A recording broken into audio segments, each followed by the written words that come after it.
Now let's get into some of the fun stuff with exponential functions, some of the solving. How do we work with them? Now, we've talked about some of our laws of exponents, like anything to the 0 power is 1, anything to the first power is itself. Now we're getting into a couple of other important rules here, and that is our power rule. Okay, our power rule, and we're going to have another one in here about that deals with negative exponents. Okay, if I have a negative exponent, that means reciprocal. Okay, so we're going to use these 4 rules in doing some of our solving. Okay, so let's take a look at 3 different types, and then I'll throw in a 4th one that has to deal with this rule here. Okay, first off, if we're going to solve exponential functions right now without having to use anything fancy, having to use logs, which we're going to talk about in the next unit after the test on exponential functions, we'll talk about logs. Right now, what we're looking for is we want them to have the same base, because if they have the same base, we can use our laws of exponents. Okay, so here's our first example. I have 4 to the x plus 1 equals 4 to the 9th power. And if I want to solve, that means I want to figure out what does x equal. Okay, I want to notice that they have the same base. Okay, when the bases are the same, we get to ignore the exponents once that happens. Okay, so we want to get the same base so that we can, just ignore the base and just say x plus 1 equals 9. Okay, we want to get the same base so that you can ignore the base and just set the exponents equal to each other. Okay, that's going to be our principle all the way throughout. Okay, get the bases to be the same so that you can ignore the base and just focus on getting those exponents to be equal. Now at this point, it's just a matter of solving. Subtract 1, x has to equal 8. And you can put that in your calculator and verify that 4 to the 8 plus 1 is equal to 4 to the 9th power, right? Because 8 plus 1 is 9. That would make these 2 exponents equal. And so x has to equal 8 in this one. Okay. Now, the next 2 are a little bit different because now the bases are not the same. Okay. This has a base of 5, right? See the bases here, 5, and this base is 25. But here's what we know. 5 is related to 25 because 25 is 5 squared. So again, we're looking at our main idea today as if the bases are not the same, try to make them the same by looking for that bigger one. Get the bigger one to be a power of the smaller one. Okay? The bigger one to be a power of the smaller one. All the ones I'm going to give you today, that can happen.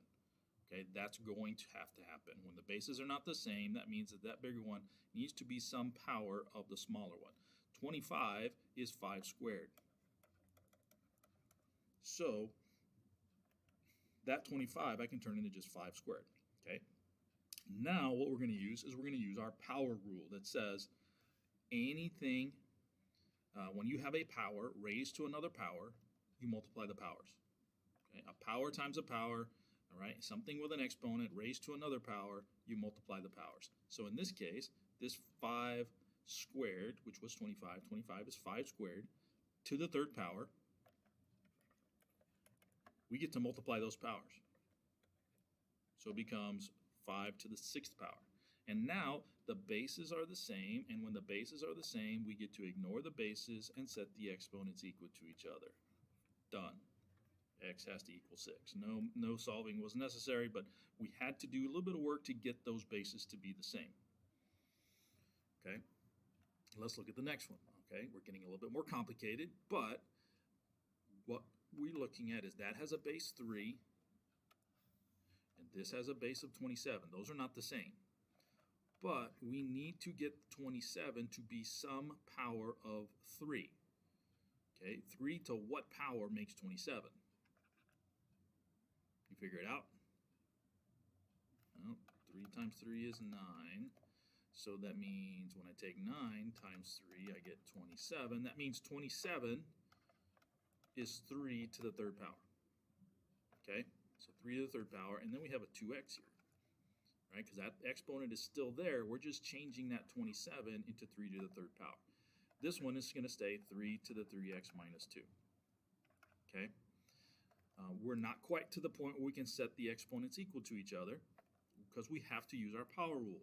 When I have a power raised to another power, I multiply the powers. So 3 to the 3x minus 2 equals, if I raise this to this power, then that would make 3 times 2x. 3 times 2x would make 6x. So this would be 3 to the 6x power. Okay, power to a power, multiply the powers. Now the bases are the same, and so we can ignore the bases and set the exponents equal to each other. Okay, and now we're about solving, right? Easiest way would be subtract 3x, subtract 3x. You get negative 2 equals 3x. Divide by 2, divide by 3 to get x by itself, divide by 3. And so your solution to this one is that x is equal to negative 2/3. Okay? Does that make sense? All right. If the bases are not the same, we're looking to get the bigger one to be a power of the smaller one. Okay? All right. Let's use one other one here. Insert a blank page there. All right, so let's solve 4 to the x power equals 1 over 64. Okay, at this point, you might be thinking, well, there's no way that I can get 4 to become 1 over 64. Well, that's where we're going to use this rule right here. Okay? We're going to say that anytime there's a negative exponent, we can get a reciprocal to happen. So, in this case, I'm going to look at this and say, okay, what power of 64, what can I call that as 4 to what power? 4 to what power? Okay, let's think about it. So 4 times 4 is 16. Okay, can we do 16 times 4? What is 16 times 4? 16 times 4, hey, is 64. So that must mean that 4 to the third power is 64. Okay? So 4 to the third power. Again, I still don't have the same basis because I have this guy in the denominator. So remember that if I look at it this way, then I can call it, if I have 1 over 4 to the third power, I can just call that 4 to the negative third power. A negative exponent makes something move from a numerator to a denominator. So now I can see that x has to equal negative 3.